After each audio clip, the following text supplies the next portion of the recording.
Num lugar onde o tempo parecia andar mais devagar, encravada entre montanhas e uma névoa perpétua que beijava os cafezais, existia uma cidade tão pequena que todos os segredos eram conhecidos. Todos, exceto um. Na rua mais antiga, onde o calçamento de pedras irregulares ecoava histórias do ciclo do ouro, erguia-se uma casa. Era uma construção sólida, de adobe e madeira maciça, com um amplo quintal onde um velho pé de jabuticaba crescia de forma tortuosa. Arquitetonicamente, nada havia de sinistro. Mas seu nome, sussurrado à boca pequena, era a casa que nunca ficava vazia. O paradoxo era conhecido por toda a região. A casa estava sempre disponível para aluguel. Seu preço era irrisório, um verdadeiro achado para forasteiros ou para famílias locais em apertos financeiros.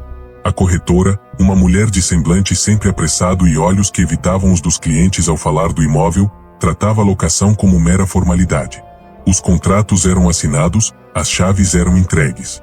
E, invariavelmente, devolvidas antes de completar 72 horas. Os relatos eram sempre os mesmos, um eco de terror que se repetia há décadas. A primeira noite iniciava em silêncio. Um silêncio pesado, diferente da quietude pacata do interior. Era um silêncio ativo, que parecia observar. Mas ao raiar da madrugada, quando o último lampião da rua se apagava, os sons começavam. Primeiro, eram apenas estalidos na estrutura, atribuídos à madeira antiga se contraindo com o frio. Depois, um arrastar distante, como se uma cadeira pesada fosse movida no sótão, um sótão que, na planta da casa, sequer existia. Aos poucos, o som de passos se materializava. Eram lentos, medidos, percorrendo o corredor central de um extremo a outro. Não eram os passos leves de um animal ou o ruído aleatório de uma casa envelhecida. Eram deliberados. Humanos. O ápice, no entanto, o momento que quebrava até o mais cético dos moradores temporários, era o sussurro. Vozes baixas, indistintas, emergiam das paredes. Não eram conversas, mas murmúrios angustiados, fragmentos de diálogos perdidos. E, em um ponto comum a todos os relatos, vinha um único pedido claro, uma frase que se infiltrava no ouvido como um fio de água gelada: me ajuda, por favor, não dá mais. O pedido não vinha de um cômodo específico. Parecia emanar da própria casa, do chão, do teto, do centro das paredes. Era esse o detalhe mais aterrorizante, confirmado por toda a vizinhança. Mesmo quando a casa estava fisicamente desocupada, com portas e janelas trancadas pela corretora, os fenômenos persistiam. Vizinhos relutantes em falar, mas unânimes em suas experiências, contavam que ao passar em frente ao imóvel à noite, ainda era possível ouvir o arrastar de móveis e os passos. Às vezes, viam sombras se movendo atrás dos vidros opacos das janelas do andar superior. Sombras que não pertenciam a ninguém. A casa nunca ficava vazia. Algo residia ali, permanentemente. A última tentativa foi a da família Silva. Precisando de um teto rápido e atraída pelo baixo custo, ignorou os rumores, atribuindo-os à superstição de gente simples. A primeira noite foi a sombra de todos os relatos. Os sons, os passos, os sussurros. O pai, um homem pragmático, vasculhou a casa inteira com um facão na mão. Nada encontrou.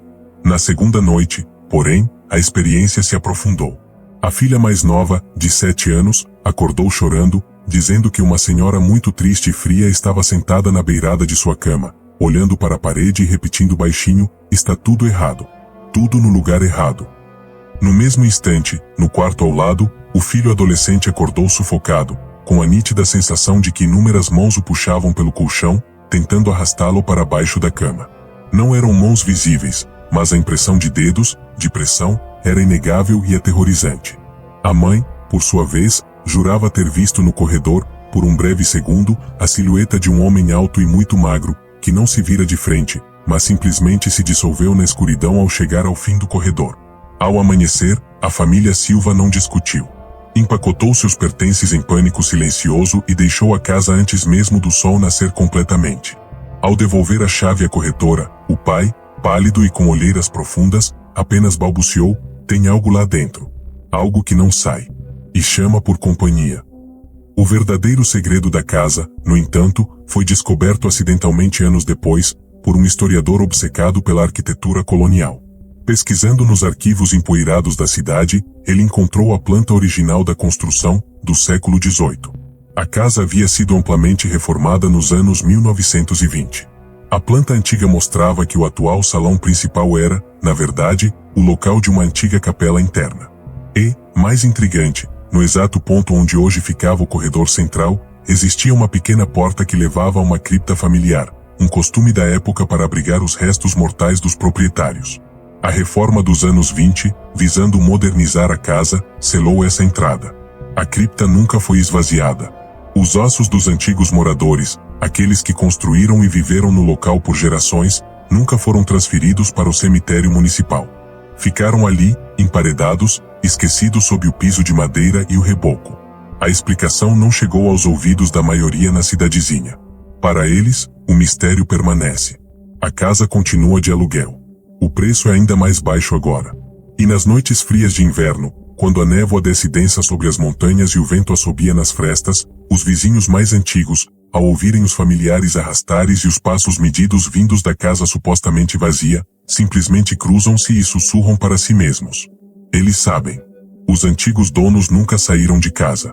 Eles apenas ficaram presos, confusos e desesperados no lugar que um dia foi seu, mas que uma reforma transformou em uma prisão eterna de alvenaria e sombras. E na solidão perpétua de sua existência aprisionada, eles buscam desesperadamente alguém para ouvir seu lamento, para perceber o erro, para finalmente lhes dar o descanso. A casa, portanto, nunca ficará vazia. Ela está, e sempre estará, ocupada. Apenas não pelos vivos. A revelação sobre a cripta selada ecoou pela cidade como um trovão abafado. O historiador, movido por um misto de curiosidade acadêmica e piedade, tentou formalizar um pedido à prefeitura para abertura do local e traslado digno dos restos mortais. A burocracia, lenta como o rio da cidade, engavetou o processo. E, mais profundamente, havia um medo supersticioso. Os mais velhos argumentavam, em reuniões à porta fechada, que despertar o que estava quieto há tanto tempo poderia ser pior. Eles estão presos lá, sim, dizia um. Mas e se, ao abrir, eles não quiserem mais sair só da casa, mas da própria cripta? E se saírem? A casa, entretanto, parecia reagir à descoberta. Nos meses que se seguiram, os fenômenos intensificaram-se, transbordando seus limites. Agora, não apenas sons, mas fenômenos físicos começaram a ser reportados por vizinhos. O velho pé de jabuticaba no quintal, outrora carregado de frutos, murchou completamente em uma única semana, sua madeira ficando negra e quebradiça como carvão. Gatos que ousavam atravessar o telhado à noite eram encontrados pela manhã repelados e sibilantes, recusando-se a se aproximar dali novamente.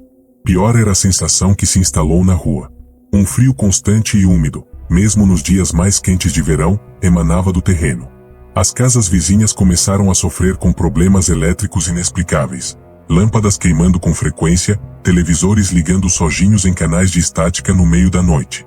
Um silêncio pesado e hostil substituiu os sons normais da rua à noite. Nenhum grilo cantava, nenhum cachorro latia perto dali. Era como se a própria vida estivesse sendo sugada lentamente, drenada pelaquela presença perpetuamente faminta e insatisfeita. A corretora, finalmente atormentada pela culpa de anos de aluguéis negligentes, abandonou a cidade. A casa ficou oficialmente fechada, com um cadeado enferrujado prendendo seu portão. Mas isso nada mudou. A escuridão atrás das janelas parecia mais densa, mais consciente. E os sons agora eram audíveis até para os transeuntes mais distraídos durante o dia. Um baque surdo, como de algo pesado sendo deixado no chão. O rangido inconfundível de uma porta interna sendo aberta, em um imóvel onde todas as portas estavam, supostamente, trancadas. A última testemunha foi um carteiro aposentado, homem de fé e coragem. Ele jurou que, ao passar pela casa em uma tarde de domingo, viu claramente a figura pálida de uma mulher vestida com trajes antigos, talvez do século XIX, parada atrás da vidraça da sala. Ela não olhava para fora. Olhava fixamente, com uma expressão de profunda agonia, para uma parede específica da sala, exatamente a parede que, segundo a planta antiga, escondia a entrada selada da cripta. Ela não parecia notá-lo. Estava presa em seu próprio eterno momento de desespero. Agora, a casa não é mais alugada. Nem sequer é mencionada. É um ponto cego na percepção da cidade, um vórtice silencioso de mal-estar. As pessoas desviam o olhar ao passar, cruzam a rua para evitar seu lado. Ela continua lá, porém. Sólida, silenciosa por fora, e perpetuamente ocupada por dentro. A cripta permanece selada, seus habitantes forçados a uma vigília sem fim. E a sensação que paira no ar é a de que aqueles murmúrios de ajuda lentamente estão se transformando em algo mais sombrio, em ressentimento pelo abandono, e em uma espera paciente pelo momento em que alguém, por acidente ou destino, finalmente quebre o selo e libere não o descanso, mas a fonte de todo aquele tormento acumulado por séculos. A casa que nunca ficava vazia agora aguarda, não por inquilinos, mas por uma libertação cataclísmica que todos, instintivamente, sentem que trará uma escuridão muito maior. Nas profundezas do interior de Minas Gerais, onde as montanhas se erguem como dorsos de gigantes adormecidos e os vales se escondem sob mantos de neblina, existe um outro tipo de silêncio. Diferente do silêncio observador da casa que nunca esvazia, este é um silêncio de abandono profundo, de um esquecimento que beira o absoluto. É o silêncio que paira sobre os trilhos enferrujados da antiga estrada de ferro do contorno, uma linha férrea que serpenteava a serra e foi desativada e desmantelada há mais de meio século. Os dormentes de madeira apodreceram, os trilhos foram em grande parte arrancados para sucata, e a natureza reclamou seu espaço, com trepadeiras e raízes estrangulando o que restou do leito da ferrovia. Para os mapas oficiais e para a história registrada, a linha não existe mais. Mas para os poucos que ainda vivem em sítios isolados e povoados fantasmas ao longo de seu traçado, ela vive de uma maneira diferente. E, como na história da casa, o fenômeno é mais aterrorizante por sua consistência e por um detalhe crucial. Ele é testemunhado de fora, por espectadores impotentes. Todas as histórias começam da mesma forma, sempre no crepúsculo mais denso da madrugada, entre as 2 e 3 horas. Primeiro, um tremor sutil no chão. Um leve chacoalhar de vidraças nas casas mais próximas. Depois, o som. Um som que os mais velhos, em raros momentos de confissão, reconhecem como um arrepio na espinha. É o rítmico clac-clac, clac-clac das rodas de aço sobre os trilhos, intercalado com o gemido metálico e fantasmagórico de um apito de vapor. Um som que não deveria existir, pois não há trilhos contínuos para produzi-lo e não há locomotiva a vapor em funcionamento na região há gerações. Então, vêm as luzes. Do fundo do vale ou de dentro de um túnel desmoronado, surgem 2 pontos de luz amarelada, fraca e tremulante, como as de um lampião a óleo, não de um farol moderno. Elas avançam com uma lentidão solene, pairando a uma altura consistente com uma locomotiva antiga, seguindo o traçado preciso da linha extinta. Às vezes, quem está em um ponto mais alto, consegue discernir atrás das luzes principais, a silhueta escura e longa de vagões. É um trem completo, movendo-se em um silêncio absoluto, exceto pelo som de seus motores e rodas fantasmas. Os relatos mais perturbadores, no entanto, não vêm do trem em si, mas de seu interior. Raros são os que tiveram a coragem, ou a insanidade, de descer a encosta e se aproximar do leito da ferrovia quando o fenômeno se manifesta. Esses poucos retornam transformados, palidíssimos, e muitos se recusam a detalhar o que viram. Os que falam, em voz quase inaudível, contam a parte que congela o sangue. Os vagões, dizem, têm janelas iluminadas por uma luz interna fraca e opaca. E em cada janela, parado, está um passageiro. Homens, mulheres e até crianças, todos vestindo roupas de época, dos anos 40 ou 50. Eles não conversam, não se movem, não olham para a paisagem que desfila, inexistente, do lado de fora. Eles estão simplesmente parados, de pé ou sentados, olhando fixamente para a frente, com os rostos inexpressivos e pálidos como cera. O trem fantasma não parece ter um destino. Ele parece estar perpetuamente passando, carregando uma carga de almas que encaram o nada, presas em um momento de trânsito que nunca termina. A lenda local, fragmentada e cheia de versões, fala de um acidente terrível. Um deslizamento de terra durante uma tempestade torrencial, um descarrilamento no túnel mais perigoso da serra, um incêndio em um dos vagões. Nenhum registro oficial confirma a catástrofe com precisão, mas o povo da serra sabe. Eles acreditam que aquele trem é a manifestação do último momento daquelas pessoas, repetido eternamente. O trem da morte que nunca chegou à sua estação final. E assim, nas noites mais escuras e frias, quando a névoa encobre os vales, os moradores se trancam em casa, fecham as janelas e tentam abafar o som do clac-clac distante e o gemido melancólico do apito. Eles não olham para fora.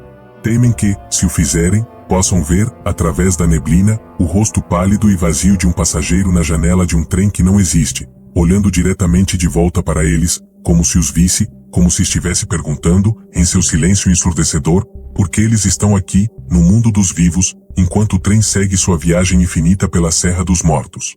A ferrovia foi desativada, mas o seu último trem ainda corre, para sempre, levando consigo um segredo tão pesado quanto a própria rocha das montanhas mineiras. O fenômeno, contudo, não se contentou em permanecer como um eco passivo do passado. Com o tempo, começou a mostrar sinais de uma inquietante evolução, como se a barreira entre o momento do desastre e o presente estivesse se desgastando. Os moradores mais atentos notaram padrões perturbadores. O trem fantasma não aparecia mais apenas em noites de lua nova ou durante tempestades. Agora, sua aparição parecia estar ligada a eventos trágicos na região. Na semana em que um jovem motorista perdeu o controle do carro em uma curva próxima, o trem foi visto e ouvido por 3 noites consecutivas, seu apito soando mais agudo, quase como um lamento. Quando uma senhora muito antiga, a última que tinha memória viva do trem real, faleceu no povoado, as luzes amareladas passaram lentamente em frente à sua casa, parando por um longo minuto em um silêncio absoluto, antes de prosseguir. A verdadeira mudança, no entanto, veio com as tentativas de documentação. Um grupo de estudantes universitários, munidos de câmeras de vídeo noturno e gravadores de áudio sensíveis, decidiu desmentir o mito. Acamparam no leito da ferrovia, em um ponto alto onde a vista do vale era clara. Na primeira noite, nada. Na segunda, por volta das 2h17, seus equipamentos começaram a falhar. As câmeras registravam apenas estática densa, os gravadores captavam um ruído branco ensurdecedor cortado por sussurros ininteligíveis. Foi quando, sem qualquer sinal eletrônico, o som começou. O clac-clac e o gemido do apito, mas desta vez não vinham da distância. Soavam como se o trem estivesse parado logo atrás deles, na curva cega da antiga linha. O ar ficou gelado, impregnado com o cheiro de carvão queimado e óleo quente, um cheiro que nenhum deles conhecia. Um dos jovens, paralisado pelo terror, jurou ter visto, por alguns segundos, a silhueta de um maquinista na escuridão à frente, apenas uma forma escura com uma postura rígida, virada para eles. Ninguém dormiu. Ao amanhecer, todos os aparelhos eletrônicos da barraca estavam completamente descarregados, suas baterias drenadas como se tivessem sido usadas por dias. Mas o evento mais aterrorizante, que calou até os mais céticos, envolveu o velho seu Arlindo, guarda florestal aposentado que conhecia cada palmo da serra. Cético por natureza, ele resolveu não apenas esperar, mas seguir o trem. Em uma noite clara, posicionou-se em um mirante natural acima de um trecho reto da linha fantasma. Quando o trem surgiu, ele usou um binóculo de visão noturna antiquado, que não dependia de baterias. O que ele viu o fez largar o instrumento, que se espatifou nas rochas abaixo. Ele descreveu, depois, com voz trêmula e olhos perdidos, que os passageiros nas janelas não estavam mais completamente imóveis. Alguns, muito poucos, haviam virado lentamente a cabeça. E não olhavam mais para a frente. Olhavam para cima. Olhavam diretamente para ele, no penhasco. Seus rostos, antes inexpressivos, carregavam agora uma expressão de reconhecimento profundo e de uma saudade dilacerante, misturada a um apelo mudo tão intenso que era insuportável. No último vagão, uma figura, uma mulher de vestido claro, estava com as 2 mãos pressionadas contra o vidro da janela, a boca aberta em um grito que nenhum som jamais trouxe. Seu Arlindo nunca mais subiu naquele mirante. E espalhou um aviso solene: o trem não é apenas um registro do passado, como um filme repetindo-se. Ele está ciente. Consciente de seu próprio estado, consciente da passagem do tempo no mundo exterior e, de alguma forma, consciente daqueles que o observam. A cada aparição, essa consciência parece crescer, alimentada pelo medo e pela atenção dos vivos. Agora, as pessoas não temem apenas ouvir o apito na madrugada. Elas temem ser percebidas por ele. Fecham não só as janelas, mas as cortinas. Evitam até mesmo olhar na direção dos vales à noite. Porque uma lenda nova começou a circular. Se você for reconhecido por um passageiro do trem, se seus olhos se encontrarem, você pode se tornar parte da paisagem que eles veem pela janela. Sua silhueta pode começar a aparecer, vaga e distante, nos campos e montanhas que o trem fantasma atravessa em seu loop eterno. E, pior ainda, pode começar a sentir, nas noites silenciosas, um desejo inexplicável de caminhar até a linha desativada, de esperar no leito de pedras, e de embarcar na próxima viagem que nunca tem partida nem chegada, apenas o trânsito interminável pela escuridão da serra. O trem não busca mais apenas ser lembrado. Ele busca, lentamente, aumentar sua carga de almas, estendendo sua rota fantasma para o presente. No coração de Minas Gerais, onde as estradas de terra vermelha se entrelaçam como veias abertas na paisagem, Existe um trecho conhecido apenas pelos caminhoneiros mais experientes e pelos moradores mais antigos dos sítios. É a Estrada Velha do Cemitério, uma via secundária que serpenteia entre morros baixos, passa por uma ponte de madeira que rende sob qualquer peso, e termina em um antigo camposanto abandonado, tomado por ervas daninhas e lápides inclinadas. Durante o dia, é apenas um caminho poeirento e melancólico. Mas há uma regra não escrita, repassada de pai para filho, de motorista para ajudante. Nunca, em hipótese alguma, transite pela estrada velha entre a meia-noite e a primeira luz do amanhecer. A origem do aviso reside em um fenômeno que transcende o simples susto ou a lenda local. É a aparição da procissão silenciosa. Os relatos são assustadoramente consistentes. O cenário é sempre o mesmo: um motorista solitário, seja por desatenção, necessidade extrema ou ceticismo, encontra-se na estrada velha no limiar da madrugada. A noite é excepcionalmente escura, sem lua, e um silêncio anormal paira sobre os campos, como se todos os insetos e animais noturnos tivessem concordado em fazer uma pausa. A única luz são os faróis do veículo, cortando a escuridão e iluminando a nuvem de poeira levantada pelos pneus. Então, no limite do alcance dos faróis, formas começam a se materializar. Não surgem subitamente, mas parecem ter estado sempre ali, apenas esperando para serem iluminadas. São figuras vestidas de branco, um branco imaculado e antigo, que parece brilhar com uma luz própria e fosca. Não há distinção de gênero ou idade nas vestes, são túnicas longas e simples, cobrindo os pés. A procissão é longa, parecendo estender-se por dezenas de metros, e se move em um ritmo lento e uniforme, sempre no sentido contrário ao do veículo, como se viessem do cemitério e seguissem para um destino desconhecido nos campos. O silêncio é a característica mais angustiante. Nenhum canto, nenhuma reza, nenhum som de passos na terra batida. Apenas o ruído do motor do carro e o bater descompassado do coração do motorista. As figuras mantêm a cabeça baixa, os rostos ocultos pelas sombras dos capuzes ou simplesmente por uma indefinição perturbadora, como se seus traços fossem borrados, desfocados. Elas seguram velas longas e finas, mas as chamas são estáticas, não tremulam com a brisa noturna. São como círios de gelo. O instinto de qualquer pessoa é reagir. Buzinar para alertar, desviar, ou simplesmente parar para observar. É aqui que a situação se torna perigosamente sobrenatural. Qualquer ação hostil ou invasiva por parte do motorista desencadeia uma resposta. Se a buzina for acionada, o som não ecoa na noite. É abafado instantaneamente, como se a escuridão ao redor fosse um algodão grosso. E, em seguida, o carro simplesmente morre. O motor desliga, os faróis se apagam, o painel escurece. Não há explicação mecânica. A bateria, checada depois, está intacta. O combustível, presente. Mas naquele momento, o veículo se transforma em uma caixa de metal inerte, presa na estrada, com a procissão continuando sua marcha silenciosa a poucos metros de distância. Se alguém tenta filmar com o celular, a câmera capta apenas um borrão branco e uma estática densa, e o aparelho também se desliga, muitas vezes não ligando novamente até ser levado para longe do local. O pior, no entanto, são as tentativas de fuga. Alguns, em pânico, tentam colocar o carro em ponto morto e empurrá-lo para recuar.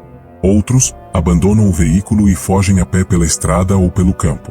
Em ambos os casos, o resultado é o mesmo: uma paralisia súbita, uma sensação de peso insuportável nas pernas, como se estivessem tentando correr dentro de um sonho pesado. Não é um impedimento físico visível, mas uma imposição de quietude absoluta. A pessoa fica ali, imóvel, forçada a assistir à passagem lenta e interminável daquelas figuras pálidas, sentindo apenas o frio intenso que emana delas, um frio que vai até os ossos. A procissão nunca interage. Nunca desvia o caminho. Simplesmente passa. Se o carro está parado no meio da estrada, as figuras desviam sutilmente ao seu redor, sem nunca tocar nele, sem nunca levantar o olhar. Elas parecem existir em uma camada de realidade paralela, apenas tangível pelas consequências que causam. A passagem pode durar de 1 minuto a 10, um tempo que para o espectador parece uma eternidade. Quando a última figura branca some na escuridão à frente, o silêncio permanece por mais alguns segundos. Então, como se um interruptor fosse acionado, os sons normais da noite voltam, os grilos, o vento nas folhas.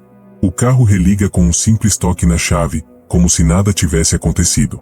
O verdadeiro horror, contudo, só é descoberto ao amanhecer. Os motoristas que passaram pela experiência, mesmo aqueles que não saíram do carro, ao revisitar o local com a luz do dia, encontram algo que os faz tremer. Ao redor de seus veículos, impressas na terra úmida ou na poeira fina, estão as marcas. Dezenas, às vezes centenas, de pegadas de pés descalços. Circulam o carro completamente, formando um anel perfeito. Algumas estão muito próximas das portas, outras parecem ter ficado paradas por um longo tempo, olhando para dentro. As marcas são claras, definidas, mas nunca levam a lugar nenhum. Elas começam e terminam no círculo ao redor do carro, como se as figuras tivessem materializado-se apenas para essa aproximação silenciosa e inquisitiva. Há histórias mais antigas, sussurradas pelos idosos das fazendas próximas, que dão um contexto sombrio ao fenômeno. Falam de uma epidemia terrível, no século XIX, que dizimou uma comunidade rural inteira.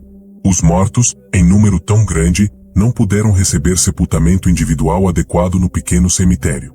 Uma vala comum foi aberta às pressas em um campo distante, e os corpos, envoltos em lençóis brancos, foram carregados em uma procissão fúnebre à luz de tochas, realizada à noite para evitar pânico e contágio. A procissão, no entanto, nunca teria chegado ao seu destino. Uma forte neblina desceu sobre o grupo, e tanto os vivos que carregavam os mortos quanto os próprios cadáveres desapareceram para sempre. A estrada onde isso aconteceu foi abandonada, tornando-se a estrada velha do cemitério. A explicação, se verdadeira, apenas aprofunda o mistério. A procissão que aparece não parece estar em sofrimento ou com intenções malignas explícitas. Sua passagem é solene, lenta, resignada. O desligamento dos carros e as marcas dos pés não são ataques, mas talvez um aviso? Uma demarcação de território?